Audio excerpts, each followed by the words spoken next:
Mbak, sip dulu.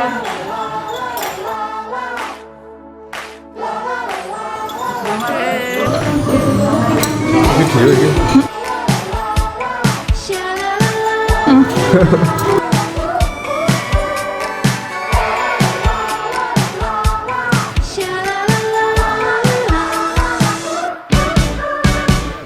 Assalamualaikum warahmatullahi wabarakatuh. Hai semuanya, kami dari kelompok 8 akan menampilkan video tentang analisa TPC pada sampel makanan. Selamat menyaksikan. Langkah pertama yang harus dilakukan adalah sterilisasi botol. Sampel yang digunakan berbentuk jar dengan tutup besar, supaya nanti memudahkan saat memasukkan telur. Proses sterilisasi ini penting agar botol bebas dari kontaminasi luar. Setelah botol steril, kita lanjut ke tahap sampling telur. Caranya, ambil telur lalu pecahkan. Buang cangkangnya dan masukkan isi telur ke dalam botol yang sudah disterilkan. Kemudian, tutup botol dan homogenkan sampel agar tercampur merata. Setelah itu, kita lakukan sterilisasi peralatan yang digunakan supaya hasilnya tetap akurat. Sembari menunggu sterilisasi alat, kami melakukan pembuatan media PCA atau plate con agar sebanyak 100 ml yang akan digunakan sebagai media pertumbuhan bakteri. Setelah media dihomogenkan, wajib dipastikan pH berada di angka 7, karena mikroorganisme hanya akan tumbuh pada pH netral.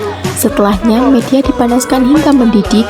Dilanjut, sterilisasi media dengan Erlenmeyer dimasukkan ke dalam inkubator. Kemudian kita masuk ke tahap pengenceran. Pengenceran dilakukan menggunakan larutan BPW atau buffer peptone water yang sudah disediakan. Pertama, gelas ukur disterilkan dengan cara disemprotkan alkohol. Setelah steril, kita ambil 10 ml sampel telur, lalu masukkan ke dalam Erlenmeyer berisi larutan BPW. Dari sini, kita lakukan pengenceran bertingkat. Ambil 1 ml dari hasil pengenceran pertama, masukkan ke dalam tabung bereaksi berisi BPW, lalu homogenkan menggunakan vortex. Ulangi langkah ini hingga mencapai pengenceran 10 pangkat min 4. Lalu, inokulasi bakteri menggunakan teknik power plate. Untuk konsentrasi 10 pangkat minus 3, kita buat 2 cawan. Begitu juga pada 10 pangkat minus 4. Kita buat 2 cawan. Jangan lupa siapkan juga cawan belangko sebagai kontrol. Semua cawan ini kemudian diinkubasi selama 24 jam pada suhu sesuai standar, biasanya 37 derajat Celcius. Setelah 24 jam, saatnya kita melakukan pengamatan. Dari hasil inkubasi, kita bisa melihat koloni bakteri yang tumbuh pada masing-masing pengenceran. Data hasil perhitungan koloni kemudian dicatat dalam tabel berikut.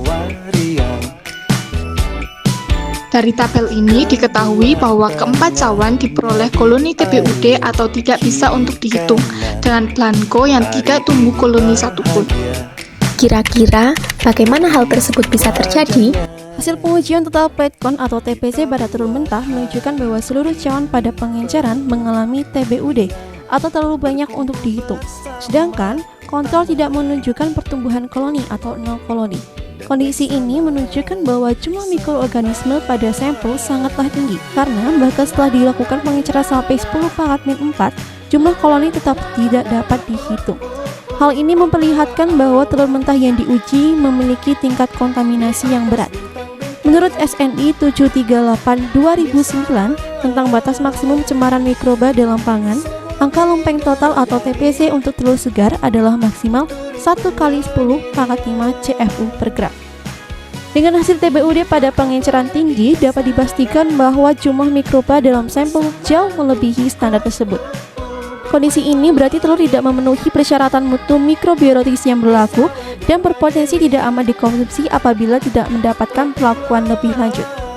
Tingginya jumlah mikroba pada telur dapat disebabkan oleh beberapa faktor, seperti kebersihan kandang yang kurang terjaga, kontaminasi feses pada cangkang, proses pengambilan dan penanganan telur yang tidak higienis, maupun kondisi penyimpanan yang tidak sesuai. Penelitian Lestari dan Rahayu 2020 menunjukkan bahwa telur ayam konsumsi yang dijual di pasar tradisional sering terkontaminasi mikroba akibat kondisi sanitasi yang kurang baik. Hal ini silang dengan hasil penelitian ini, di mana jumlah koloni sangat tinggi pada semua cawan uji.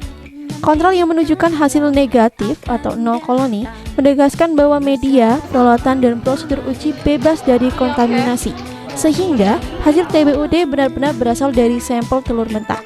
Dengan demikian, hasil ini dapat dipercaya dan mencerminkan kualitas mikrobiologis asli dari telur yang diuji. Berdasarkan hasil uji, telur mentah yang dianalisis menunjukkan jumlah mikroba yang sangat tinggi dengan hasil TBUD pada semua pengenceran. Kondisi ini berarti telur tidak memenuhi standar mutu mikrobiologi sesuai SNI 7388209 yang membatasi angka TPC maksimum 1 kali 10 pangkat min 5 CVU per gram. Adapun saran untuk melakukan pengujian pada sampel terun, yang pertama adalah dilakukan uji ulang dengan pengenceran lebih tinggi. 10 pangkat min 5 sampai 10 pangkat min 7 akan diperoleh cawan dengan jumlah koloni 25 sampai 250 sehingga perhitungan CFU per gram lebih akurat. Yang kedua adalah perlu perbaikan sanitasi kandang, pembersihan cangkang telur, serta peningkatan higienitas dalam penanganan dan penyimpanan. Untuk yang ketiga, yaitu untuk keamanan pangan, telur sebaiknya disimpan pada suhu rendah dan dapat diberikan perlakuan seperti pencucian atau pasteurisasi sebelum dikonsumsi. Nah, itu tadi adalah analisa TPC pada sampel telur. Semoga apa yang kami sampaikan dapat bermanfaat buat teman-teman semua. Kami akhiri. Wassalamualaikum warahmatullahi wabarakatuh.